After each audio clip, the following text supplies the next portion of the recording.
This topic is one that is near and dear to our heart at TAURUS. Obviously, we spent a lot of our career and history in TAURUS, obviously representing a lab, and spent a lot of time looking at soils and trying to figure out, they're so dynamic and so diverse and so different, from area to area, field to field, and even within a field, that it comes down to, a lot of the questions we get is still around this whole topic of interpretation. And so today we just thought we'd shed a little bit of light between Mike and myself, and just an open conversation, and throw up some examples. We had actually asked, reached out to the marketplace, and if you had some soils you wanted to send to us that we would bring up, and we're gonna go through a handful of examples here this morning too. So if you got any questions, there is a little chat icon on your screen that you can ask a question on the side, and we'll do our best to try to get to those as we go through our conversation this morning. We don't want to take any more than an hour of your time, so buckle in, and we'll get to it. So I'll let Mike start off. Obviously, Mike's got some slides that he wants to show, and again, as we go through, we'll stop and have some conversation around some of these topics. Yeah, before we start, I just want to make a few general comments for folks that are in this session. Soil science and soil interpretation, or tissue test interpretation, some of an art science. The soil is very diverse, but I want to make one comment. The plants take nutrients along with CO2 and oxygen, and they biosynthesize everything else based on their genetic makeup. So it's somewhat critical that the plant have access to all the 17 essential nutrients that we have, and most of the time we focus on the soil. But I want to just make a point for guys that are maybe new, or gals that are new into this, that it's somewhat of a science and an art. And the one thing we've somewhat taken out of the equation is the ability of the plant to extract nutrients. So if you put the nutrients somewhere in the vicinity, the plant roots are sensing things as they go to the ground. And remember this, that if you take a chunk of soil and you go a yard apart, the soil is going to be different. The genetics of those plants are basically the same, and they're all going to be up and down regularly changed to activate it. So it's not sort of critical to the degree we think in terms of placement and the volumes all the time. And that gives you some comfort. Some of you will be doing interpretation. Some of you will just be taking soil tests and handing them to your clients. And that's all fine. But let's go to the first shot here. Let me get rid of this. There we go. So just to start with a few preliminaries, what the objective is to determine the yield potential, and that's, based on expected weather and the soil type you've got there. Determine the yield goal. What's the potential yield? A farmer can't grow 80 bushels a week if the yield potential on that land is only 60. So you have to take a look at that to get a handle on it. And then through the soil test interpretation, determine the nutrient amounts needed to meet your yield goal. So those tables and charts are available through whatever lab you're using for your soil test. So it tells you how much a plant needs to produce the bushel and how much the plant actually uptakes. So that gives you some idea. If you set a yield goal of 60 bushels of something, it tells you how much that plant is going to need. You take a look at what the soil can provide, and then you determine the additional needs. That's sort of simplistically how you go at it. And before we get to the first soil test, again, there's going to be a variety of skills among everybody listening. Some are starting out and some are actually very experienced. So take a look at a pattern, get into some sort of a system, and we won't talk about sampling, but basically sampling, if you get the first sample, you got poor results. So the first thing is to make sure you're sampling properly, whether you're using precision management, yield data, drone data, satellite data, your zoning.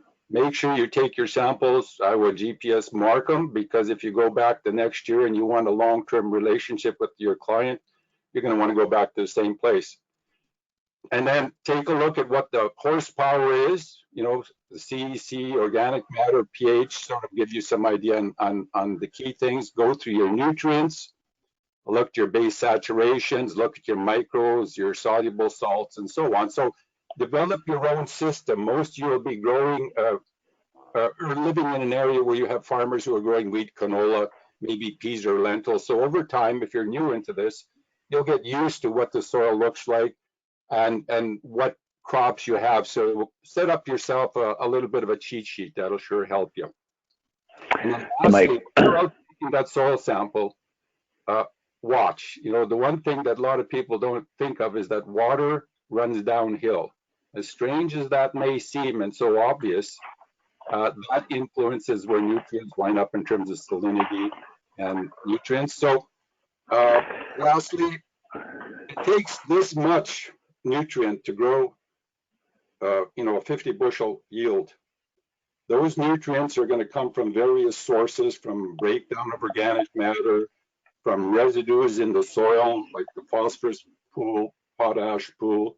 Sulfur is going to move because it's negative, and we're going to go through some of that stuff starting now. And I'll turn this over to Craig to go through this one, because this comes from Manitoba, and there are many, for you folks that know me, you know that this isn't really my forte. I'm more of a plant guy and a physiologist than I am a soils type of guy. But whatever lab you're using will have supportive information. They'll have manuals, they'll have charts, and whatever your lab is doing, you can go to them if you have some serious problems to help you with that. So Craig, take over. Yeah, I'm trying to put the brakes on you, Mike, but I would maybe like you to go back a couple slides, just so I'd add some comment. I think, yeah. Which couple one? more. One more. Okay. Go. There you go. Yeah. The first thing you mentioned is determine yield potential and expected water. And I think that's one thing that's on a few people's minds heading into 2021 is the actual yield potential. What does the bank look like? And I say the bank, I'm talking about available water to essentially set us up for potential. Going into 2020, we knew in a lot of areas, actually, we had a pretty good bank of moisture to work with. Today there's lots of companies coming forward with moisture probes. We've spent time working with South Country and the Crop Intelligence Field Connect probes to actually give us a handle on, how much potential is there? How much water is in the profile? And I think today, I keep saying it, this is a high stakes game. Dryland farming, actually knowing how much water you have to work with, I think is part of an overall strategy to actually make a good recommendation. So if we start there, and fair enough, I understand a lot of you don't have that information at your fingertips, but I say it's coming. It's coming. I read a really good article in the Crop Pro magazine from Glacier that talked about all the sensors that are coming, even sensors in soil nutrient interpretation. So our future is going to change very quickly on us.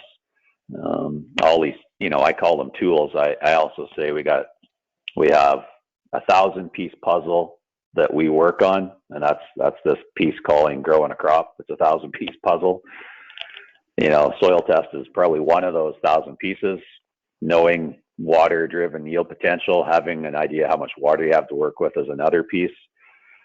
So in this high-stakes game, I keep saying anytime you have a chance to access information, take advantage of it. Use it, leverage it. And yet I'm with Mike when it comes to science versus art. The interpretation part of this is how do we make use of the numbers we're given? And that's the art part. I mean, Mike and we could sit here and go through some of these soil tests this morning, and we might come up with 4 different recommendations. So, it's not as cut and dried, but I think part of this experience today is about kind of looking at some of the basics that we would use to get to a point of saying, what should we do here? And it could be on an acre, it could be on a zone, it could be on a field, or it could be on, your wheat acres or your canola acres. So it's the more detail, the better. But Mike highlighted this yield potential, obviously expected water. I think that's on a few people's minds right now because I think the bank is maybe a little bit lower. There's not maybe as much water in the soil. That can change very quickly come spring, but it may have a bit of an impact on how we actually build a recommendation. Maybe we say, you know what, we need 150 pounds of nitrogen for this crop basis what the soil test is telling us, but knowing that the bank is a little bit low in water, maybe our recommendation to that grower is going to be, let's put on 75 or 80 or 90, and then we'll see what the weather pattern does, and we can come back in and top dress if in fact that bank starts to fill back up. So these are some of the things that come into interpretation and recommendations for you folks that isn't as cut and dried. You're actually applying, some of the things that and are experiencing through the point of getting to growing that crop. One other thing I'll show, determine nutrient amounts needed. Well, we got our TAURUS crop uptake and removal chart. If you don't have one, by all means, reach out to us. It's a great reference tool to actually see what it actually takes to grow a bushel, not just grow it, but what you're actually taking off in the seed itself. And we actually have, most all crops in this chart, as well as most all nutrients identified. So great resource. It's on our website as well that you can download at any time. We got the big charts too, if you want to put one up on your wall and use as a quick reference. And, I've been at this for 20 some years and I still look at that thing, most days because I'm saying, geez, what is it? How much calcium is getting into, a bushel of peas? I don't know that off the top of my head. I have to go to my chart and see what that looks like. So, sorry, Mike, if you want to. No, that's okay. Yeah, you're right. I mean, there was an article just in Saskatchewan the other day saying that Saskatchewan is sort of getting warmer about 3 times faster than the rest of the provinces. So I don't know where that was based on. I didn't get to it. But this is typically the case when we get dry. We split our recommendations on something like nitrogen and do a foliar or a dribble band later in the season. Okay, any comments here, Craig, that you want to make relative to some of these issues, or we'll cover them in the. Go ahead. Yes, I do. So this would be for those of you who are watching. You're looking at this saying, "Holy geez, Mike, you got a pile of stuff on here. This is scary. This is scary how much stuff could be on a report, on a soil test." And you say, yeah, you know what? Fair enough. It is kind of scary when you look at it and say, where do we start? Where do we start when we look at all this information? And then I would say this, my experience over the years, and I think Mike would agree, it's almost like when we look at a report, it's like we're backing into the information and some of the stuff that Mike has laid out here, soil capabilities, cation exchange capacity, organic matter, soil pHs. I would argue, if it was me, like the physical and structural part of a soil test are the first things that we will look at. Because if you find a roadblock there, it may be tough to get all the way through to a nutrient to make a recommendation. And so I would even put up on this list, Mike, near the top, I'd throw soluble salts up there. I would throw, I would throw chlorides up there. I would throw sodium up there to say, those are some of the things that we're going to look at on a report to say, let this field sitting at 500 parts per million of sodium, or it's 4.6% on the base saturation. Before we even get to what we'd call the nutrients that the nutrients need to grow that crop, if you find a roadblock here, then it could totally change the way that you build a recommendation for this field from a fertility perspective. So think of a soil test and don't automatically go directly to a nutrient. Don't go directly to nitrogen and say, how much nitrogen do we need? Start by trying to figure out, what does this soil look like? And it comes down to what you send to lab. You do the soil test, do a good job of that. They'll do a good job of telling you what's there. But start with what's the physical structure of the soil? What are the compounds that could make this soil tighter? Higher sodium, higher magnesium. Is there a bunch of soluble salts? And if you find that up front, then it could have an impact on the next part, is really then starting to look at some of the nutrients. So would you agree with that, Mike? Yeah, I sure would. And, it isn't always all about nutrients. Like, for example, if you've got a compaction problem, that alone is going to influence a whole bunch of stuff in terms of availability of nutrients and in fact, the percolation of water and water holding capacity. So when you get into some of these situations, and I notice some of the soil tests come back in a 0 to 6 inch zone alone with nothing deeper. So if you run into a bit of a problem saying, well, why isn't this field producing? I've sampled it properly and so on, but you don't have any deeper soil sample, that kind of hinders you in terms of estimating or assessing what the limiting factors are in that particular field. So if you do that 0 to 6 and you can't kind of figure it out, you probably want to go back and do a 0 to 6, 6 to 12, and maybe much deeper. And if you're starting out with a new client, for example, or this farmer hasn't been using soil tests, you may want to actually do that right off the bat in the first year, assuming you're going to have this client for a long-term basis. Because if you do that, then that, when you get down below 6 inches, you're not going to have huge changes from year to year. But if you've got some structural issues in there, say, like you say, high sodiums, you've got an artesian well that's moving water underground and getting you to a saline site, you're not going to know that very easily. And that's why when you're walking across that field, you're looking at the topography. You're going to take a sample at mid-slope if it's rolly land, not at the top, not at the bottom.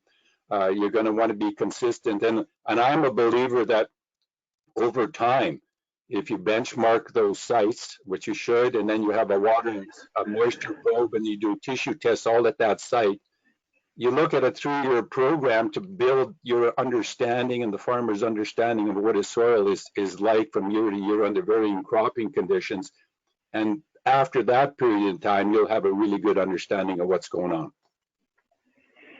Yeah, I think as an industry, we've actually there's been a lot of focus, which is absolutely right, on addressing variability in a field. I mean, we're talking about one test. This could be one soil test out of 5 soil tests on that field, or 10, or whatever.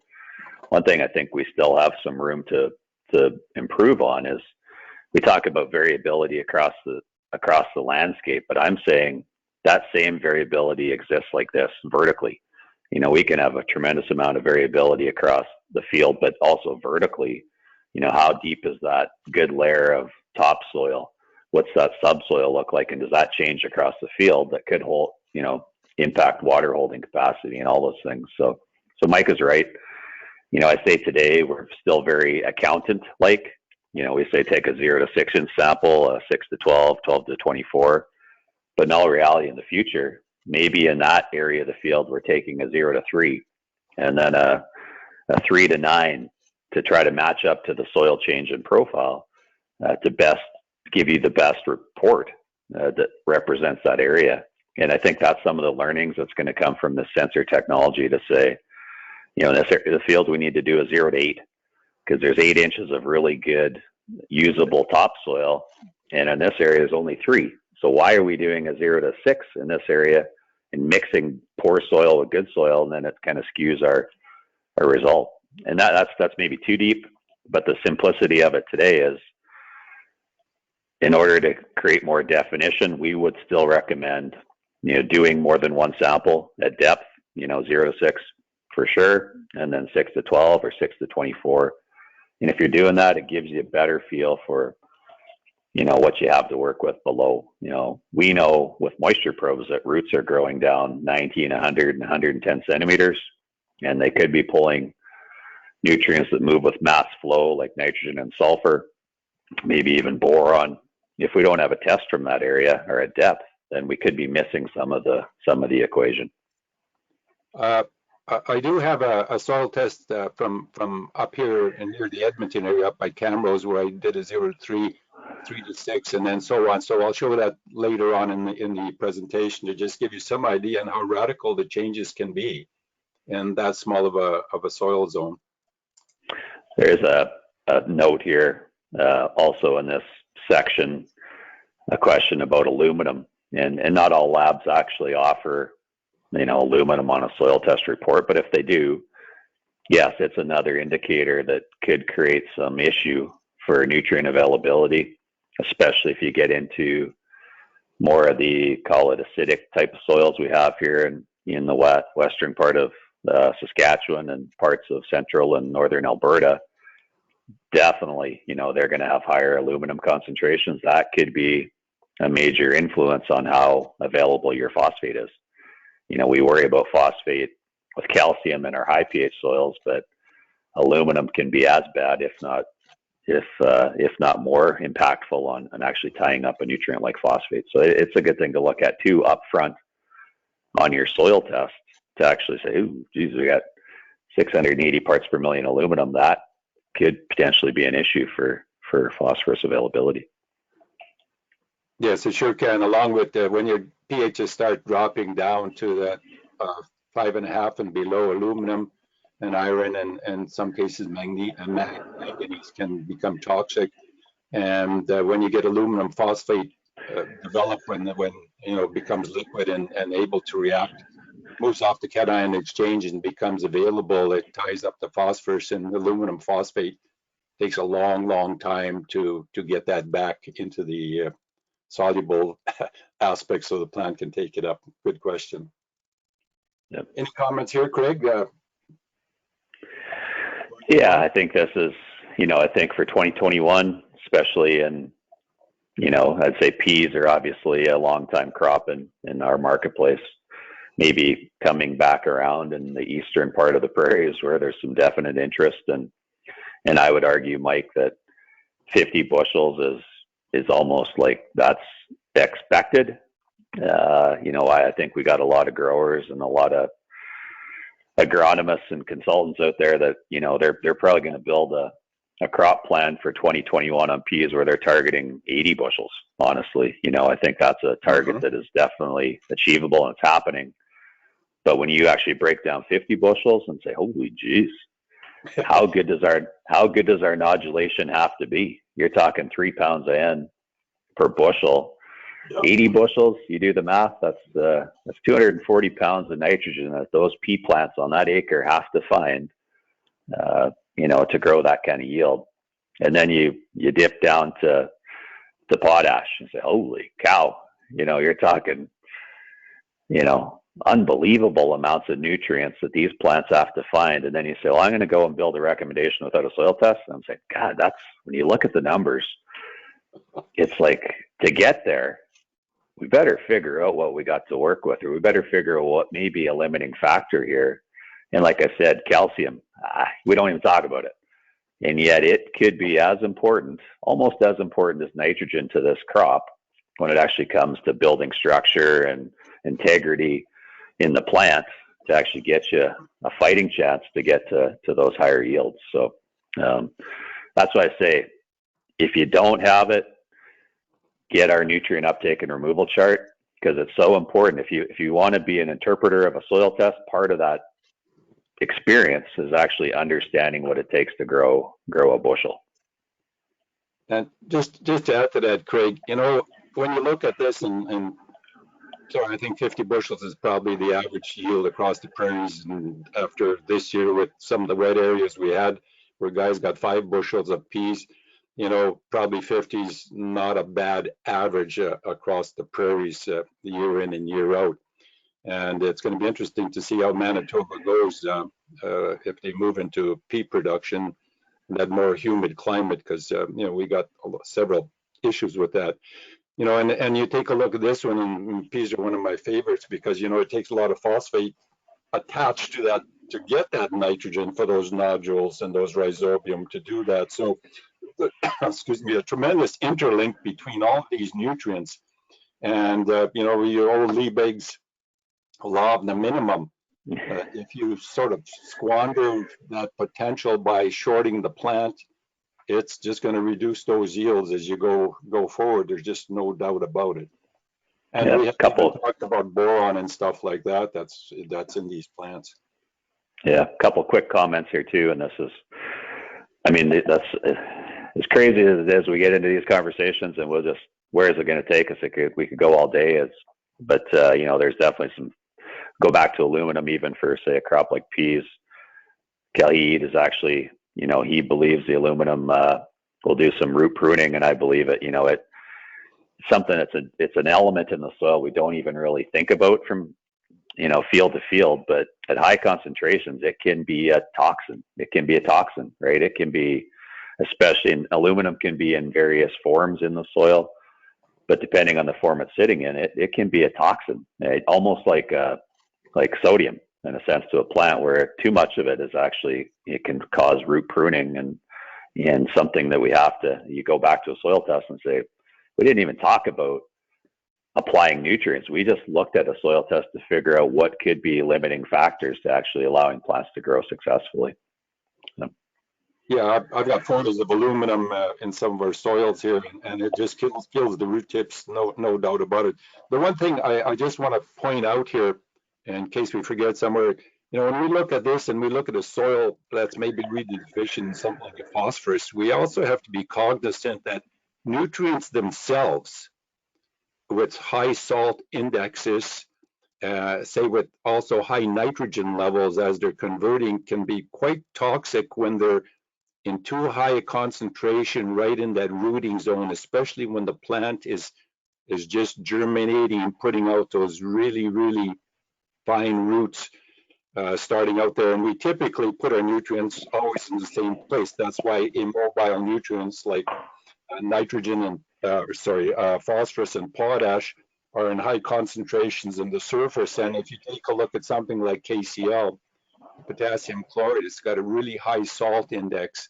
So you want to also be careful in terms of, say, you do need a big dosage in order to meet that. Where you're going to place that nutrient, you got to watch, and there are guidelines for all of these nutrients in terms of how much you can put in row. Even if you put a side band or a mid-row band, you know, you wind up putting potentially almost a toxic concentration there for a while until some diffusion takes place. Now, plants will recognize that and they'll sort of slowly edge their way there. But when a plant root hits a nutrient supply that it loves, it will proliferate roots right there to extract it. But it will also burn off root tips. High concentrations of urea will toast off root tips. Luckily, the plants grow in all directions with their roots, so a side band, you may burn off a little root hair and root tip on one side, but the other roots that are spreading out uniformly through the soil zone may be okay. Just keep that in mind. These can be toxic, and if they're not toxic with that high salt, it prevents the absorption of water by the seed and that germinating seed to actually get the seed imbibed, because it has to take in about 40% of its weight in water. Just something to be cautious of. You probably want to say something, Craig. No, I'm not. Let's get to some soil tests. Okay. All right.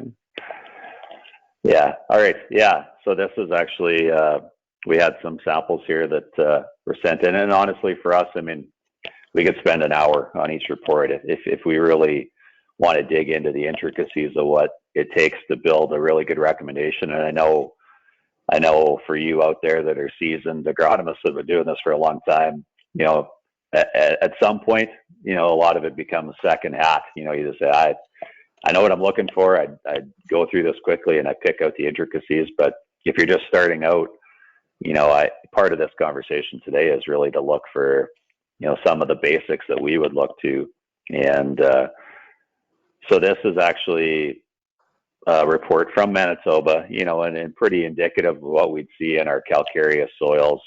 And so if we're looking at this report, you know, some of the things that we're going to gravitate to, like Mike would mention at the front, is, you know, how much organic matter is in this field. And when we look at this report, Mike's highlighting it here, 6.5% organic matter in this particular soil test. You say, that's impressive. What is the CEC? What kind of soil do we have here? And that's the soil's ability to hold and exchange cations, 35, which again, on a scale of 1 to 50, the lower that number, typically we're talking about a soil that's more coarse, more sand-based soil. As that number goes higher or closer to 50, you end up with more of a clay-based soil. So, we're going to call this a clay-type soil, very good organic matter. In all reality, pH is in that 7.4 to 7.9. Before we even start looking at the nutrients, we're going to say it's got a lot of things lining up, actually. If we talk about productivity, there's some things here that actually give it some potential. Then we're going to take it one step further. I want to see how much sodium's here, how much soluble salts. And this is an Ag Vice report, which they do a great job. But if I look at the sodium content, 122 parts per million, I look at that on the base saturation. It's an indication of its relative concentration to other cations at 1.5%. It's maybe an easier way to look at sodium. Typically here, I just say, what's the range? If I'm under 2, probably gives me a chance to grow most all crops. As you get to 2 and then start to creep higher, it may actually start to limit crops that can actually grow well or root well in that type of environment. So use as a rule of thumb 2% or below. Probably most crops will do okay. You agree with that, Mike? Yeah, for sure. Go ahead. Yeah. But I would say there may be some background hindrance here. If you think like a plant and you're a root and you're growing into that environment and you're picking up higher concentrations of sodium, that may then start to cause some issue for that plant in actually taking in water. And I know Rusty made a comment here about how much water it takes to grow 50 bushels of peas, 12 inches of water, which is like mind-blowing when you convert that to gallons of water an acre. But it's something as simple as sodium could actually, even though the water's there, the plant may not be able to access it or use it. So you say, what do we do if that sodium becomes an issue? Should we actually be trying to figure out a strategy to actually try to mitigate or knock off some of that sodium from the soil profile? And we talked about that in our last podcast around salinity and sodium issues. So those are some of the things that we'll look to on this report right out of the gate before we get to nutrients. This particular report doesn't have aluminum, which is fine. Soluble salts, though, if you look 0 to 6, 1.5, 6 to 24, 2.3. Again, that's in that range. If you're 1.5 or lower in soluble salts, probably most crops can survive and live. As you get to 1.5 up to 2 and then higher, milliholes per centimeter, that starts to become concerning. And you say, well, there could be excess salts here. I'm going to gravitate to this report and say, how much chloride do we have? How much sulfate do we have? How much magnesium do we have? And all these elements could actually be contributing to the soluble salt load, and which can also be a hindrance to production. So if we stopped there in our conversation and didn't go any further, you say this soil test has got a tremendous amount of value because we just learned so much about this piece of dirt and what its upside is and what maybe some of the limitations to stopping us from going even higher in our projected yield potential. And so I'd say good soil, good organic matter, clay-based soil, but in the background, there's a bit of sodium issue here. In the background, there's some soluble salt issues, especially as we go to depth. Mm-hmm. So if you think like a plant, if you are a root, you get deeper, 6 to 24, life maybe isn't as enjoyable here for a plant because of the load of soluble salts. And I don't see it, Mike, but I'm thinking the chlorides probably are a little bit higher. Chlorides here. Right. Yeah, there you go. 268 pounds. That's definitely higher. If you think of a plant, we need chloride. We need chloride for say something like wheat for plant health and disease. But at a high concentration, just like aluminum, all of a sudden it kind of becomes a salt that isn't really friendly for crop production. we move on to the nutrients. You know, obviously things like phosphorus, 10 parts per million on an Olsen test, sodium bicarbonate extraction. And this is where it gets, and we could do 10 podcasts when it comes to nutrient extractions, but you know, there's probably 6 different extractions that would be done by various labs. Ultimately, you know, you try to pick an extraction that best suits your soil for plant availability is really what the extraction is trying to do. It's trying to mimic what a plant can see in a higher pH soil, higher calcareous soil like this. And Olsen's actually a pretty good extraction. You know, it does a pretty good job of mimicking what roots can see. There's other extractions that you can use for sure, and other labs use different extractions, but 10 parts per million, we'd say that's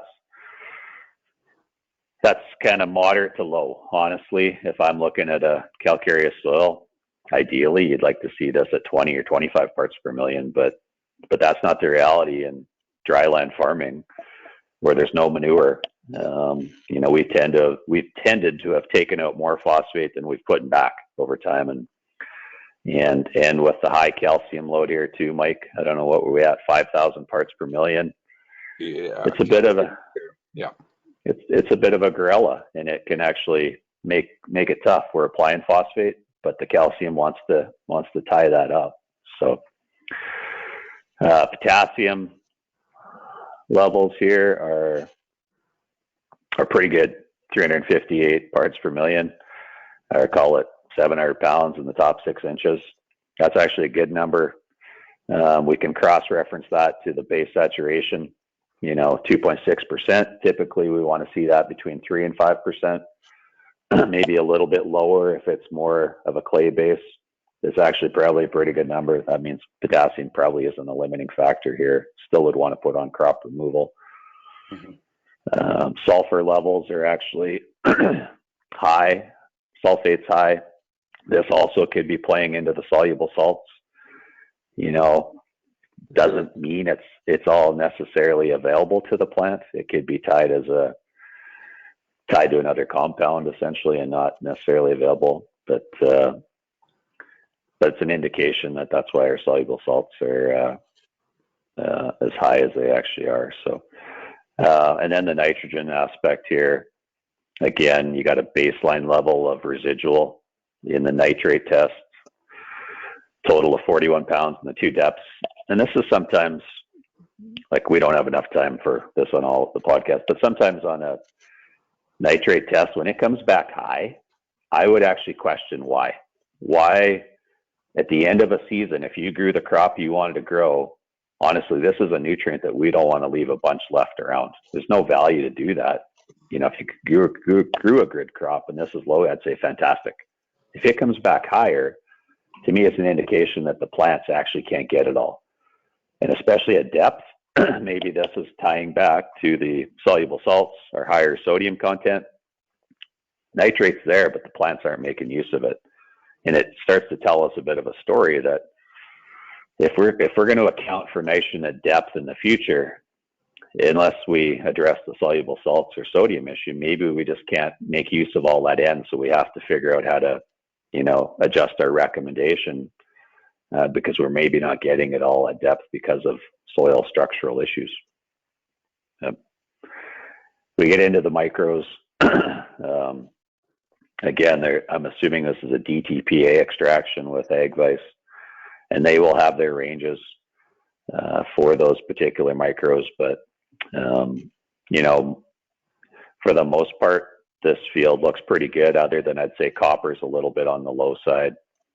Zinc is probably moderate for this particular soil, but it would be the end of the line. You wouldn't even consider talking about that unless you address some of these other issues up front on this report. So I always say if you back into the report, you got a fighting chance to actually get to a point of making a good recommendation, because chances are if you don't, you are missing something structurally or physical that could actually cause a limitation. Craig, do you know, my guess is that this has had a fair amount of manure over time. Just looking at some of these, it doesn't totally make sense. That Olsen P, because this is a pH above neutral, compared to some of the others, which we didn't include all the samples, looks high. Your sulfates, I think 360 is the maximum amount, because I noticed a lot of 360s and nothing more, but that's loaded up. So I think you've had movement of some of that down in the profile over time, and with a 6.5 organic matter compared to the other ones, I think this has probably had some manure. You have those situations. Usually the manure triangle, as they'd call it, would be potassium, zinc, and phosphorus. Is that the manure triangle? That would be the indicator. If those three are high, chances are it's got a background level of manure history, because those usually are higher in manure. Yeah. This soil, there's a question on the sodium. The sodium, I believe, in this particular test was done on the 0 to 6. But not on the 6 to 24, but soluble salts are done on both depths. Something like chloride is I think they're combining the numbers. So, yeah. Okay, let's go on to the next one. Yeah, you bet. Okay. Same, Manitoba test, Ag Vice test. Yep. I could go through everything here again. One thing that maybe stands out on this particular report, even though they're from the same area, and it just shows you, I'm just saying, two different fields. I mean, we could see this in the same field on two different zones, but in this particular field, if we backed into it again, similar, kind of a clay-based soil with the 31 CEC, it actually has higher pH, so I'm assuming there's more cations here, more calcium, more magnesium, which they are higher. You bet. Carbonate. Yep. Organic matter here, Mike, is 3.2. 3.2. So if you're making a nitrogen recommendation and you're just going to do it off nitrate, I think you're fooling yourself, because the power of the soil is, a lot of it comes down to, the organic content, and the difference between 3% and 6.5%. Assume a 6-inch slice of soil weighs 2 million pounds. So if a 0 to 6, and they tell you it's 3% organic matter, how much organic matter is that?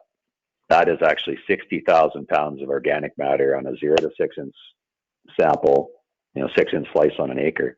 Well, 6.5% organic matter, that's 130,000 pounds of organic material an acre. So that's a huge, huge, huge difference. And then we say, what's the productive capability?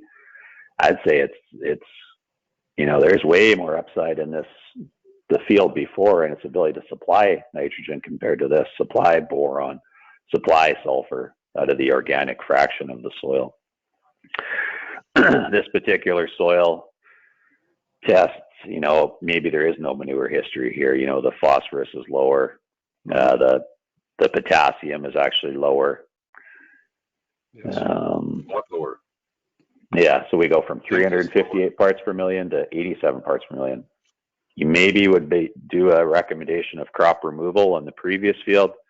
Well, this field on potassium, you say, God, if I'm coming in here with oats or peas or wheat or even canola, something that uses a lot of potassium, you better figure out a strategy to get a bigger load, not just crop removal, but you almost want to get into a crop build here. And, the Ag Vice recommendation itself is actually definitely more aggressive. And I would say, I don't know if that's aggressive enough if we actually want to turn this thing around and actually build some potassium back. It's tough to do. We don't have the soluble salts here. We don't have the sodium levels here. So you'd say productivity at depth probably has a little more upside, but this field is actually a little bit lower in actual nutrition. So things like phosphorus, things like potassium, even sulfur on the top 6 is lower. We definitely run into some sulfates at depth, but one sample on a field, I couldn't tell you. Sulfur is highly variable, so there definitely could be some areas that are lacking sulfur here in this field too. So 2 fields from the same area, really the same kind of soil, but really give you 2 different looks at structurally how they're built and some of the limitations, and then really the nutritional aspect that could totally change the recommendation, and for one grower in one area. Just to make a comment about sulfur.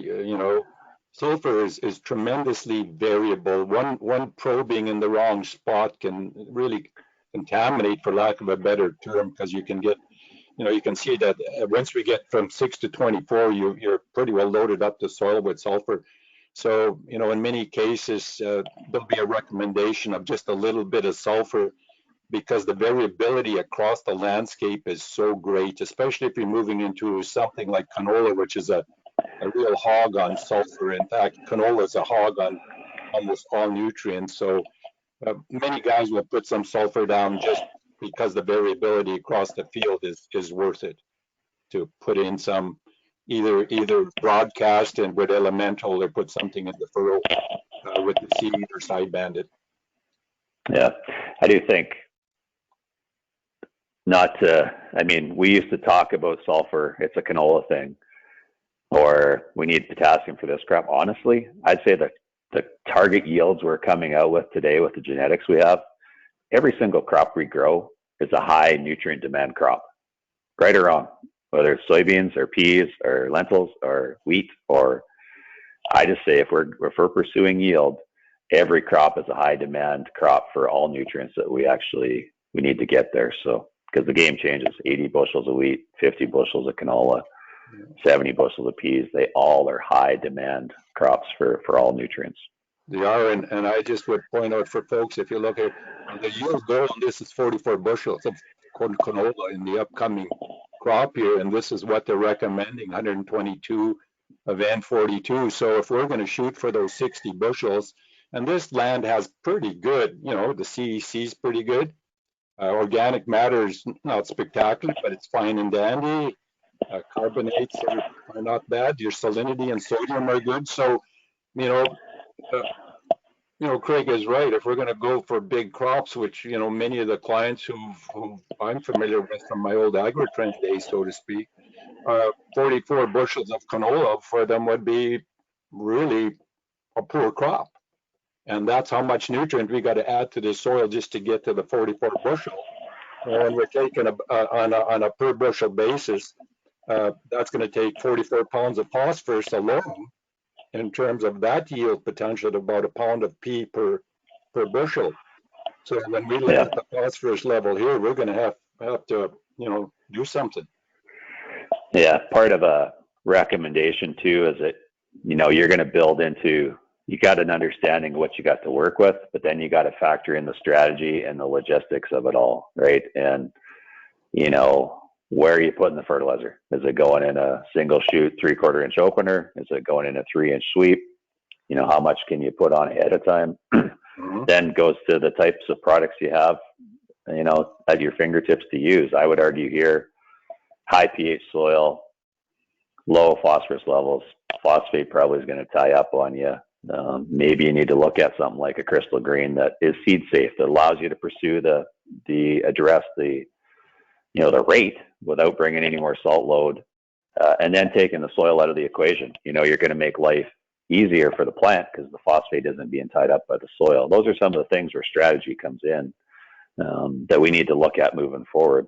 I even say anytime you have a chance to apply phosphorus to a field like this, you're probably going to see some value or benefit from those plants. So let's carry on, Mike, because we could talk all day. Forever. Okay. Yeah, I noticed already we're at 9:50. This is one of my samples, and this is a sample I took just north of Camrose this fall, back in November when it warmed up and guys could work. And I've been working on this field, doing some work on boron, and I just happened to, there was a need for some soil to move out east, so I went out and I dug this mud by hand. And what I did is I split this into a depth of 3 inches, 6 inches, and 12 inches. And here's what we get. And it's worthwhile looking. Take a look at this. In the top 3 inches, we had organic matter of 5.6, 2.8, and 1.2. So that would be expected. And that's pretty good organic matter for us up here. because we're in this is basically acid soil. We're looking at Bay 1 here. We've got pretty good P, and then as usual, as you go down, it gets very low very quickly. Never mind, going down 6 inches. If you move from 3 inches to the next, 3 inches, it moves. And then when you move into the 12-inch zone, it really drops off. Same with the potassium. This field is short of potassium. As soon as the seed germinates and the roots move down, the plant is in trouble, basically. So Yeah. we get this radical change. Even the pH drops from 5.9 to 6.5 to, really 6.5 is great. So we've got a lot of good soil down below. And because we keep putting our nutrients in that top 3 inches, basically what we seed, when we seed the phosphorus and the potassium that are immobile, that's where we're getting that concentration. A couple of quick things that jump out at me here, Mike. Like we go back to this backing into the soil test. Things that concern me at depth, and this is the beauty of, especially going 3 inches and then 3 to 6. You say, well, I guarantee you the roots are going to get in that 3 to 6. It's inevitable. And yet your sodium goes like this. Woof, it takes off as you go deeper. You say, well, we could have some background sodium issues here. We look at we just talked about aluminum and the impacts of aluminum in these acidic soils. Aluminum goes from 583 to 815. So in the 3 to 6, all of a sudden, boom, your aluminum concentration goes up, your percent P saturation drops, which is an indication of phosphorus availability. Then we say, well, geez, even though our phosphorus, say we use the Bray P1, actually is a decent number here. Mm-hmm. If you think like a plant and it starts to go into that 3 to 6 inch zone, all of a sudden, because of the higher concentration of aluminum, it actually gets tougher to actually take that phosphorus in. Then we look at the sodium content and say, oh, we could have some root pruning at depth. We could have poor water uptake at depth. And yet Mike knows the field. Mike knows the grower. This field is still productive. Mm-hmm. But I kind of look at it and say, what could we do here? If there was any way to address some of these issues at depth, I'd say this field is probably a candidate for, something like calcium sulfate because of the lower calcium levels in the field, because of the sodium concentrations in the field.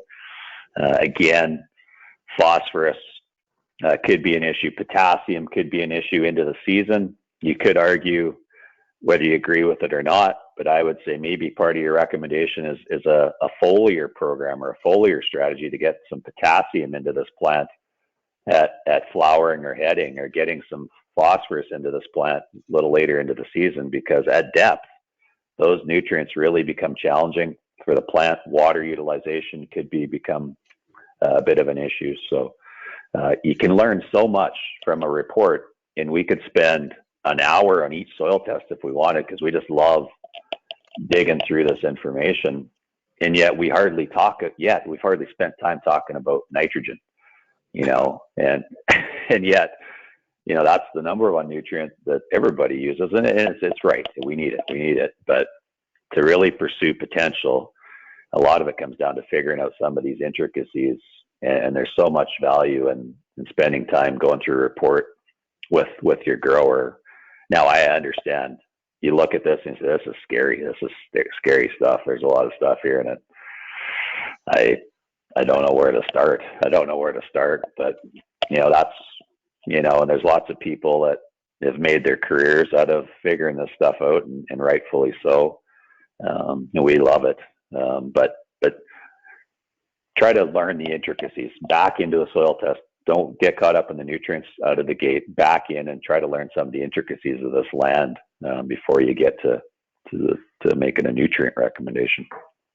Just to follow up on that, we'll take a look at this pH here, and then we'll look at the calcium.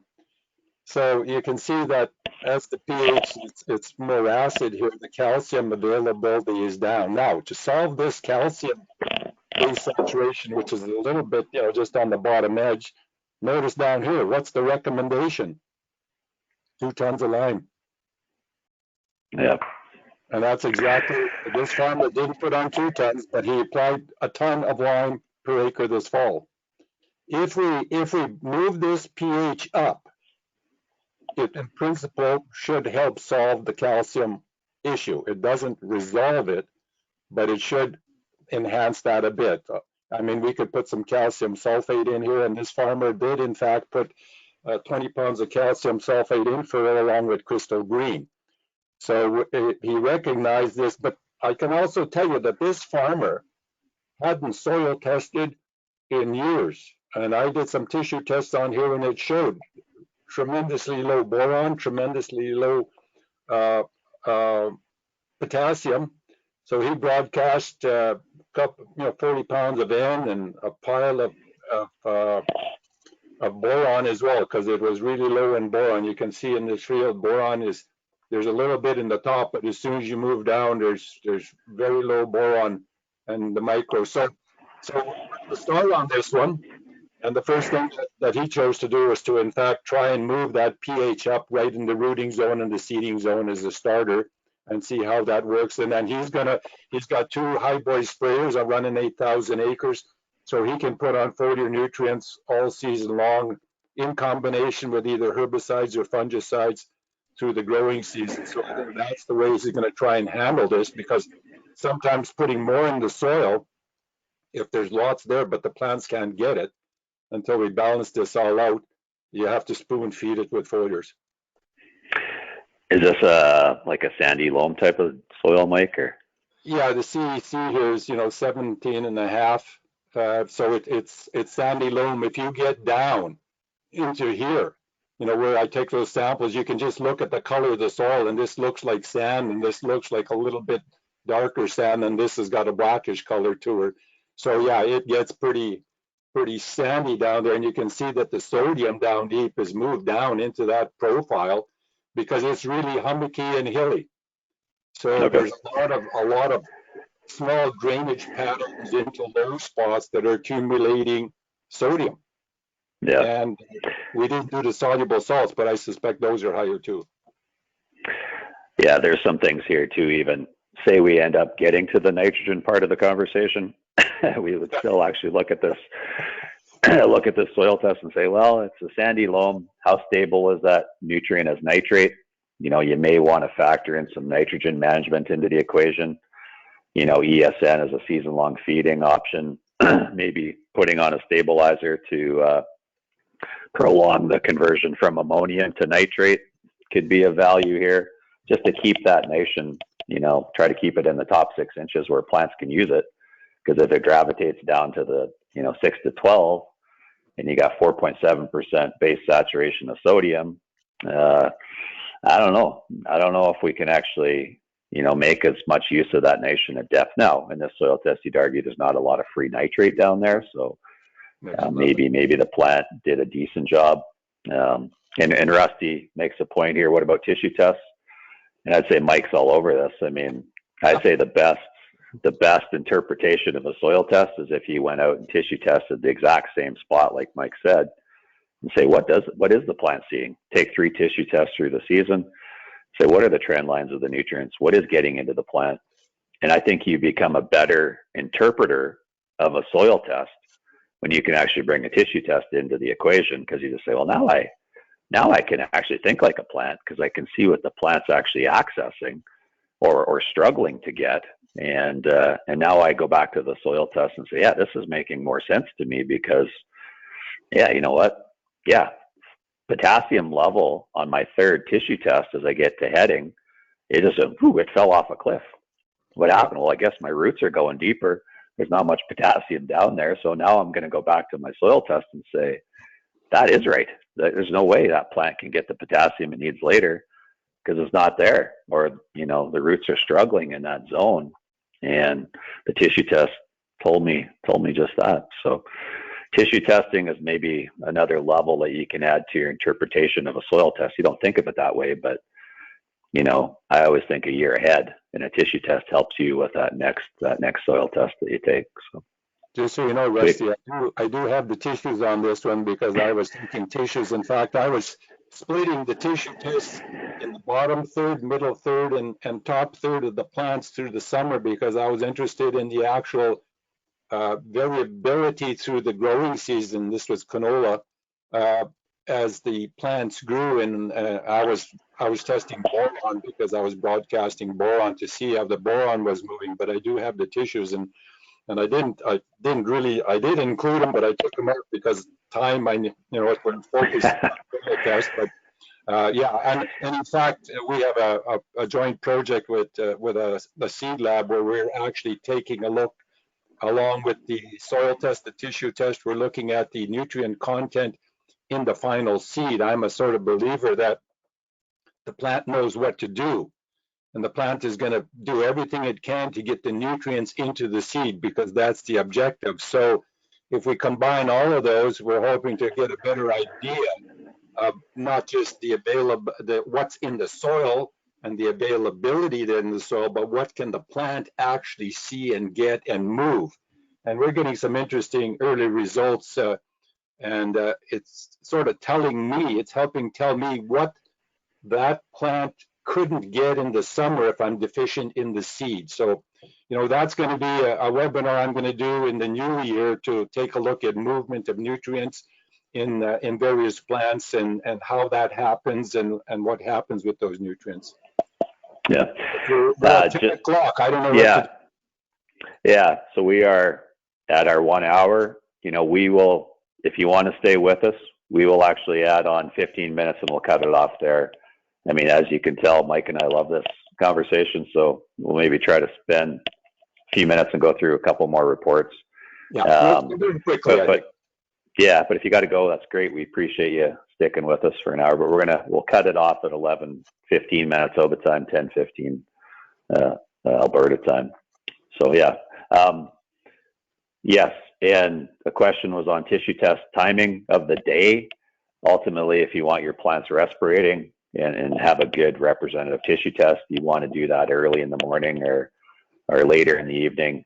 Ultimately, your goal is to stay away from the heat of the day. That's when plants shut down. They're not, they could be accumulating, not respirating. So as long as you stay away from the heat of the day, your tissue test is probably going to be pretty representative. And if you're doing 3 through a season, always do it at the same time of the day too for that particular field. So set yourself up a pattern and, early morning, late evening will give you the best result. I do my tissues between 10 and 11 in the morning, and I will try and get the same environmental conditions. In other words, I try to pick it on a sunny day because the plants wake up in the morning and they start, open the stomata that they're closed for the night, and that starts the movement of nutrients. So a cloudy day, that's going to be a little later and a little slower than a bright sunny day. So I agree with that.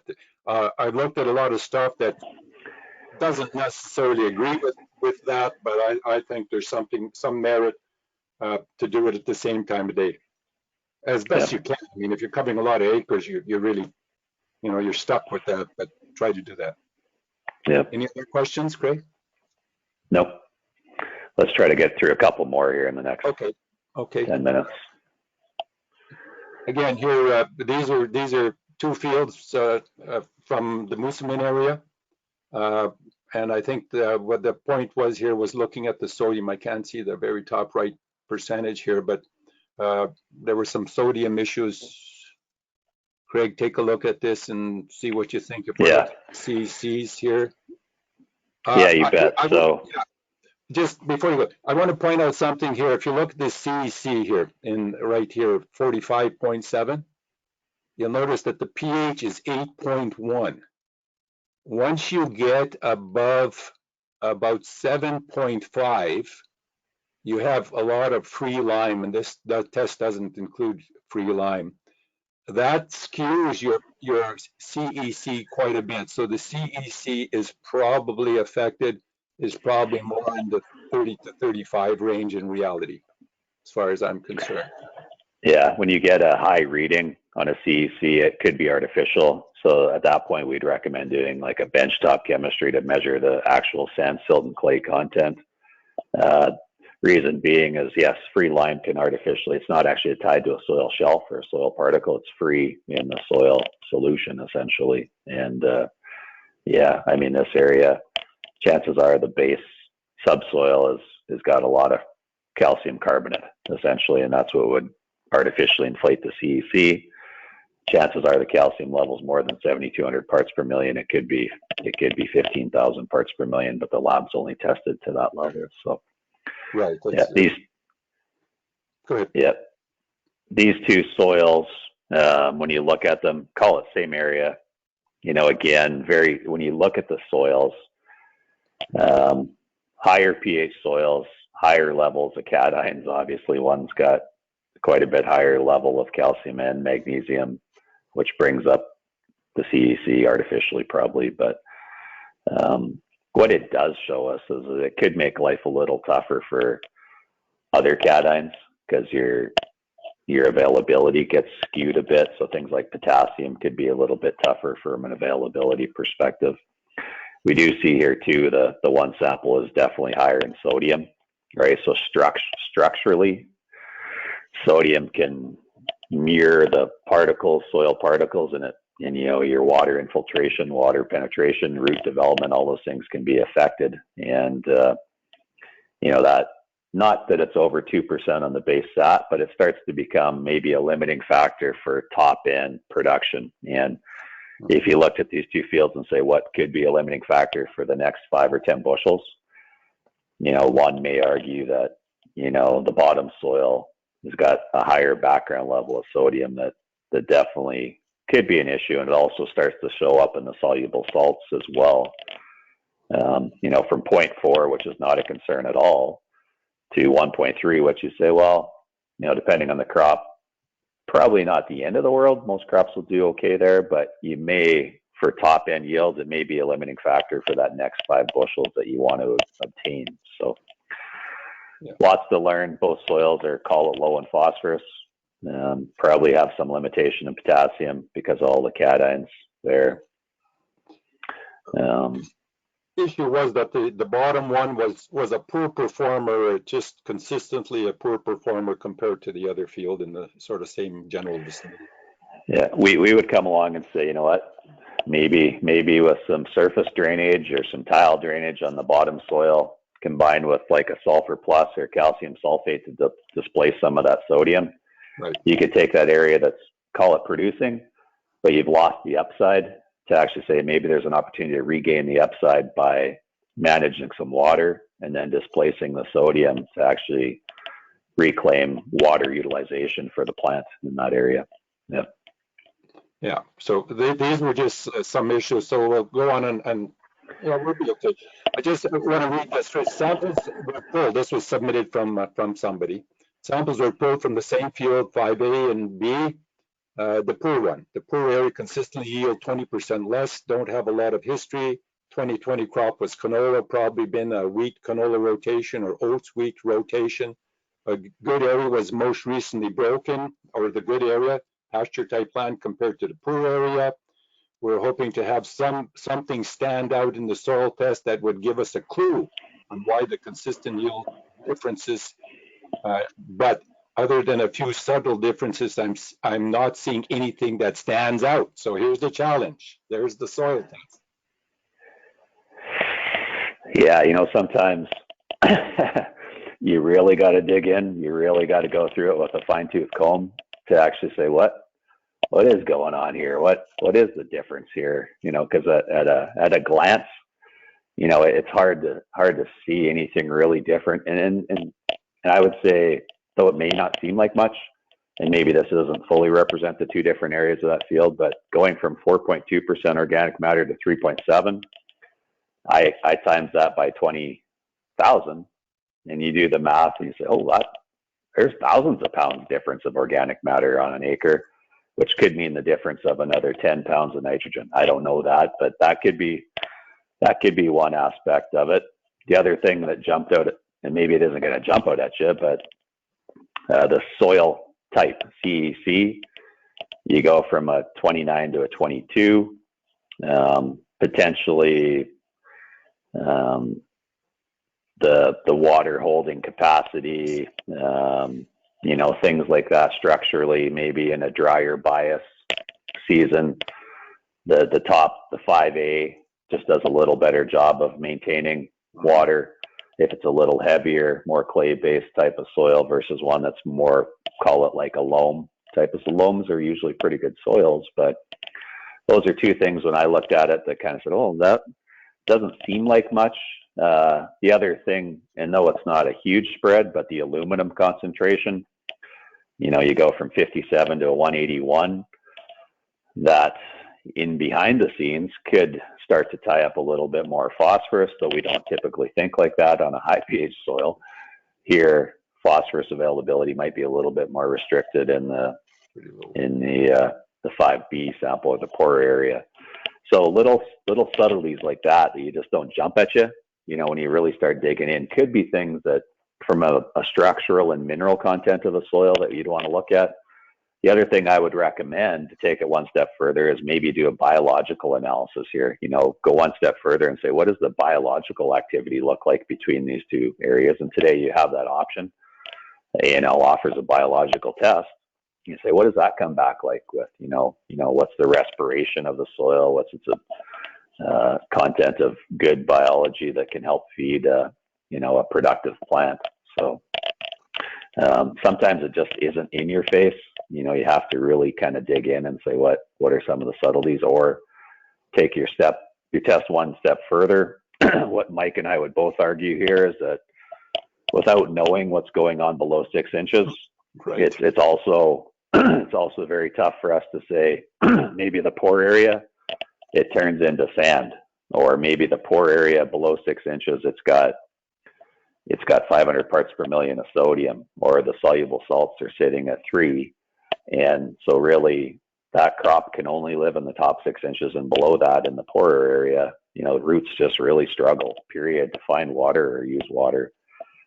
So those are some of the questions that we throw back to get more learnings is, maybe look a little deeper and see what could be going on there. And I think this one came from Nicole. So yeah, that would be some of our thoughts there, Nicole, in that regard.